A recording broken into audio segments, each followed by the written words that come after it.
guys, I wanted to show you my fairy garden that I made, and I used some succulents, and I don't know the names of a lot of these plants, so I'm just gonna say plants. Ivy, and these, they really thrive. I ordered this little, I guess it's like a tree stump from Amazon, and I know the lighting is awful, but I added some little tiny gnomes. And I bought this moss in Walmart. So what happens, the moss works as an absorbent. So when I water this, it doesn't overflow and it keeps everything nice and pretty. I got into fairies. I don't know why, but so now I'm gonna back up so you're not gonna be able to see it, but this is where I keep it displayed. And it actually has a solar light. So at night, the inside lights up. Okay, so this is my other fairy garden I made. Same process. I bought this planter at Dollar General for $14, and I filled it up with soil. Again, I picked up some succulents at Walmart, and I got these little terracotta planters, or whatever, pots, and I decided to put them inside the actual pot.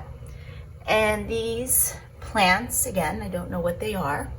And then I bought that a little house and these little fairies there's one sleeping in the back. Oh yeah, wait, there she is.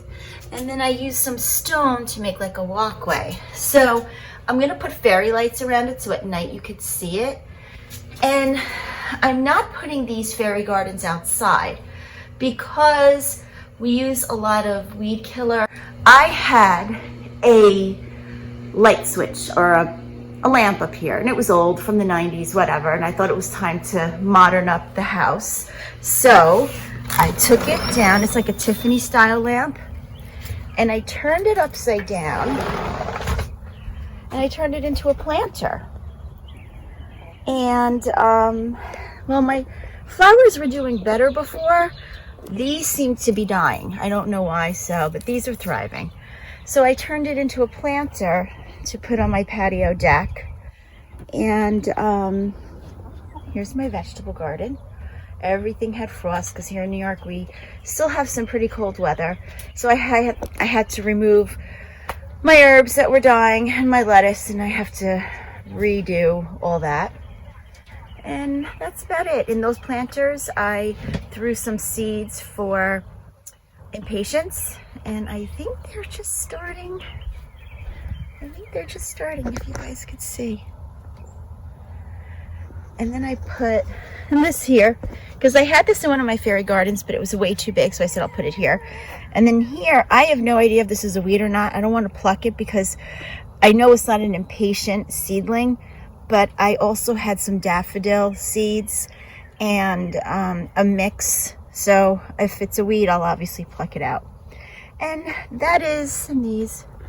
So you could see this better from this angle. But I figured I would use this as a planter, and I got the idea from my daughter-in-law. So that's that. Thanks for watching.